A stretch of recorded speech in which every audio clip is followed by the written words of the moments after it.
Hi friends, అందరూ ఎలా ఉన్నారు? నేను మళ్ళీ మీ ముందుకు ఒక చిన్న స్టోరీ తోటి వచ్చాను. సో, ఆ స్టోరీ అంటే నాకు తెలిసిన స్టోరీస్ మీతో షేర్ చేసుకోవాలి అనంటే నాకు కావాల్సింది మీ సపోర్ట్. మరి మీ సపోర్ట్ నాకెలా వస్తది అనేసి అనుకుంటున్నారా? జస్ట్ నా ఛానల్‌ని లైక్ చేయండి, షేర్ చేయండి, సబ్స్క్రైబ్ చేయండి. ఆటోమేటిక్‌గా మీ సపోర్ట్ నాకు రీచ్ అవుతది.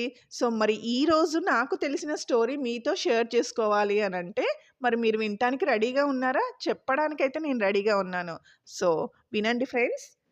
ఒక పడవ యజమాని తన పడవకు రంగు వేయించడానికి ఒక పెయింటర్‌ని పిలిపించాడు. పడవకు పెయింటర్ రంగు వేస్తున్నప్పుడు అడుగు భాగంలో రంధ్రం కనిపించింది ఆ పెయింటర్‌కి. ఆ రంధ్రాన్ని రిపేర్ చేసి పని పూర్తి చేసుకొని వెళ్ళిపోయాడు ఆ పెయింటర్.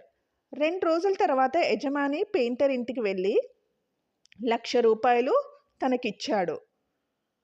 నా డబ్బు ఇచ్చేశారు గదా! మళ్ళీ ఎందుకు ఈ డబ్బులు అనేసి ఆ పెయింటర్ యజమానిని అడుగుతాడు. ఇది పెయింటింగ్ వేసినందుకు కాదు, పడవకు పడ్డ రంధ్రాన్ని పూడ్చినందుకు అని ఆ యజమాని సమాధానం చెప్తాడు. అప్పుడు ఆ పెయింటర్ కన్నీళ్లు పెట్టుకొని, సార్ ఇది చాలా చిన్న పని, దీనికి ఇంత డబ్బులు అవసరం లేదు అనేసి అంటాడు. అప్పుడు ఆ యజమాని అన్నాడు, మిత్రమా, నీకు అర్థం కాలేదు, ఏం జరిగిందో నేను చెప్తాను విను. రంగు వేయమని చెప్పినప్పుడు పడవకు రంధ్రం ఉందని చెప్పడం మర్చిపోయాను. నీవు వేసిన రంగులు ఎండిన తర్వాత మా పిల్లలు సముద్రంలో చేపలు పట్టడానికి పడవను తీసుకువెళ్ళారు. పడవకు రంధ్రం ఉందన్న సంగతి వాళ్ళకి తెలియదు. నేను చెప్పడం మర్చిపోయాను. పని మీద వెళ్ళిపోయాను. నాకు సముద్రంలోకి వెళ్ళారని తెలిసి గుండె గుబేలుమంది.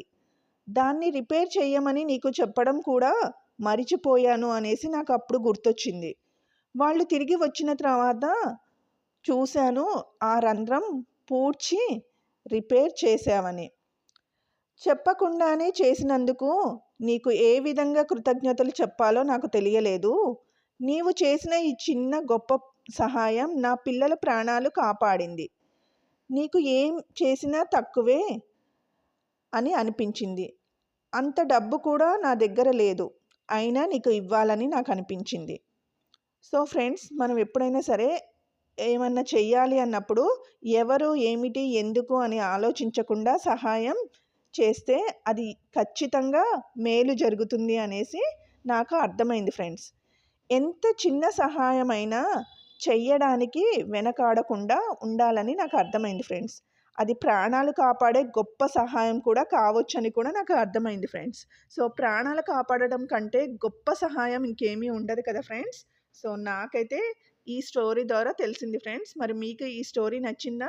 సో నచ్చితే ఇంకెందుకు ఆలస్యం, లైక్ చేయండి, షేర్ చేయండి, సబ్స్క్రైబ్ చేయండి friends. Thank you for watching friends.